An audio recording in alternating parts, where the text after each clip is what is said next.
Family எல்லாம் போய் பார்க்கலாம். படத்துல அந்த இஎம்ஐ விஷயம் அது கனெக்டா இருக்கா? எல்லாருக்குமே கரெக்டாக தான் இருக்கு. இஎம்ஐ எடுக்கக்கூடாது, அப்படியே எடுத்தாலும் அது பார்த்து லிமிட்டடாக எடுக்கணும். அளவுக்கு அதிகமாக ஆசைப்படாம நம்ம ஃபேமிலிக்கு தகுந்த மாதிரி நம்ம இஎம்ஐ எடுத்து நம்ம பண்ணோம் அப்படின்னு சொல்லியிருக்கோம். ஆமாம், அது நல்ல நல்ல ஒரு இது கொடுத்துருக்காங்க. எல்லாருக்கும் ஒரு அட்டாச்மெண்ட் ஆகும். இது வந்து தெரியாதவங்க தெரிஞ்சுக்கலாம். அந்த மூவிக்கு வந்தாங்கன்னா இந்த இந்த ஸ்கீம் இருக்குன்னு தெரிஞ்சுக்கலாம். கண்டிப்பாக. Okay okay.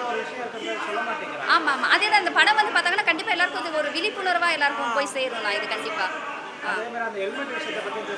ஆமாம் ஆமாம். அதுதான் எல்லாருக்கும். ஏன்னா இப்போ அந்த பாதியாம ஃபுல்லாக போட்டு போயிருந்தா அவருக்கு அந்த பாதி இருந்திருக்காது இல்லையா? அது எல்லாரும் ஃபாலோ பண்ணுறத அந்த டைரக்டர் சார் எடுத்திருக்காரு. நல்லா பண்ணியிருக்காரு. டைரக்டர் நல்லா இருந்தது. நல்லா இருந்தது. நல்லா இருக்கு. நல்லா இருக்குண்ணா. நல்லா தான் இருக்கு. ஒரு நல்ல ஸ்கிரிப்ட் கொடுத்துருக்காரு டைரக்டர். எல்லாருக்கும் இப்போ ரீச் ஆகிற மாதிரி மூவி தான் இது. ஃபேமிலி மெம்பர்ஸ் கண்டிப்பாக வந்து பார்க்கலாம். காமெடி எமோஷன்ஸ் எல்லாமே கலந்த ஒரு மூவி. ஃபேமிலி எல்லாம் வந்து பார்க்கலாம். வணக்கம். ஏபிசிடியில் 26 எழுத்து, இஎம்ஐன்றது 3 எழுத்து. இந்த ஏபிசிடியில் எத்தனை எழுத்து இருந்தாலும் இஎம்ஐன்றது தான் முதல் எழுத்து. இந்த படம் வந்து நானே நடிச்சிருக்கலாம் போல் தெரியுது. ஏன்னா என்னுடைய வாழ்க்கை படமாக தான் இதை எடுத்துக்கிறேன் டைரக்டர் சார் வணக்கம். நான் அனுபவப்பட்டு சொல்கிறேன். நான் 2 பேருக்கு ஜாமீன் போட்டு கோர்ட் அட்டாச்மெண்ட்டு வீடு வரைக்கும் வக்கீல் நோட்டீஸ் வந்தது. அதை ஃபேஸ் பண்ணேன். இருந்தாலும் இப்போ நான் வண்டி வாங்கிறது இஎம்ஐ தான். இந்த ஃபோன் வாங்கினதும் இஎம்ஐ தான். எல்லாமே இஎம்ஐ தான். பஜாஜ் ஃபைனான்ஸ் தான் எடுத்தேன். இன்னொன்று இந்த இஎம்ஐன்றது அரசாங்கத்துக்கு டைப் இருக்குதுன்னு நினைக்கிறேன்.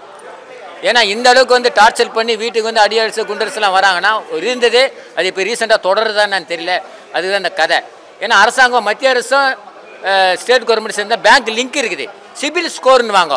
750 ஸ்கோர் இருந்தாவே லோன் ஓகே ஆகும், கிரீட் ஆகும்.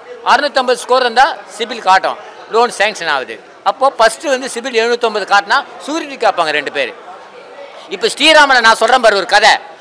ஸ்ரீராமே, நீ ஃபைனான்ஸ் நடத்துகிறியா, நீ என்ன நடத்துற நான் கேட்குறேன். என்னோடய அனுபவம் சொல்கிறேன். ஒரு மனுஷன் சீட்டு போடுறான், 40 மாதம் கட்ட சொல்கிறான், 4வது சீட்டு எடுக்கிறான். எதுக்கு 2 சூரிட்டி கேட்குற? அதுவும் கவர்மெண்ட் எம்ப்ளாயாக கேட்குற? யார் உனக்கு இந்த அதிகாரம் கொடுத்தது? சீட்டு கட்டலைன்னா இறந்துட்டு அந்த குடும்பத்துக்கிட்ட தான் நான் கையை தொட. எதுக்கு நீ சூரிட்டி கேட்குற? ஸ்ரீராம் ஃபைனான்ஸை பார்த்து தான் நான் கேட்குறேன். எங்களுக்குலாம் தெரியாதா? நீ டாக்குமெண்ட்டில் 40 பேப்பர் வச்சு, ஒயிட் பேப்பர் வச்சு, வெறும் ரெவன்யூ ஸ்டாம்பு, 1 ரூபா ஸ்டாம்பு ஒட்டி நீ கையெழுத்து வாங்குறது எங்களுக்கு தெரியாதா? என்கிட்ட கேட்டானுங்க. ஒரு 2 கவர்மெண்ட் சூரிட்டி இருந்தால் நீ சீட்டு எடுத்ததுக்கு நான் ஏலத்தை கொடுப்பேன், இல்லைனா நீ சீட்டு கட்டுறது தரமாட்டேன்னு சொன்னாங்க. இதெல்லாம் வந்து இந்த படம் இஎம்ஐ தான். இந்த படம் இஎம்ஐ தான். அதுக்கு தான் இந்த டைரக்டர் எடுத்துக்கிறா படம். இதே நானே நடிக்கலாம் போல இந்த படத்தில். என் அனுபவத்தோட இது நான் நடிக்க வேண்டிய படம் தான் நான் நினைக்கிறேன். தப்பி தவிர அவர் நடிச்சிட்டாரு. படம் வந்து சூப்பராக இருக்குது. இதுவும் வாடகையில் தான் எடுத்தது, இஎம்ஐயில் தான் எடுத்தது. ஃபோனும் இஎம்ஐயில் தான் எடுத்தது. இன்னொன்று, விமானத்தை இஎம்ஐயில் எடுக்கலான்னுக்கிறேன். அது கொடுக்குமா? கப்பல் கொடுக்குமா? ஃபோனு கொடுக்குற, இல்லை வீடு ஹவுசிங் லோடு கொடுக்குற, காரு கொடுக்குற, பைக் கொடுக்குற, ஏன் ஃப்ளைட்டு கொடுக்க மாட்டேன்ற? ஃப்ளைட்டை கொடு. அதுவும் வாங்குவாங்க தான் மக்கள். ஏன்னா எல்லாமே இஎம்ஐ தான். நான் இமெயில் படம் பார்த்தேன். ரொம்ப சூப்பரான கண்டென்ட்டாக இருக்குண்ணா. நான் கூட ஒரு புது படம்ன்ற ஒரு ஏமில் வந்தேன். வரலாம் போகலாமா வேணாமான்னு டிக்கெட் எடுத்து பார்த்தேன். ஆனால் நல்லா இருக்குண்ணா. படம் சூப்பராக எடுத்துக்கிறாங்கண்ணா. இப்போ ஒரு ஒரு சாதாரண ஒரு ஃபேமிலி வந்து ஒரு இமெயில் வாங்கிட்டு எவ்வளோ கஷ்டப்படுறாங்க, அதை பற்றி நல்லா எடுத்துக்கிறாங்க. படம் சூப்பராக இருக்குண்ணா. இப்போ பார்த்தீங்களா, இப்போ வர படம் பார்த்தீங்களா, ஒரு ஃபைட்டு, ஒரு லவ் சாங்கு இப்படியே எடுத்துகிட்டு போயிடுறாங்க. ஒரு மக்களுக்கு ஒரு விழிப்புணர்வு தெரியணுன்னா இந்த படம்லாம் கண்டிப்பாக தேவைண்ணா.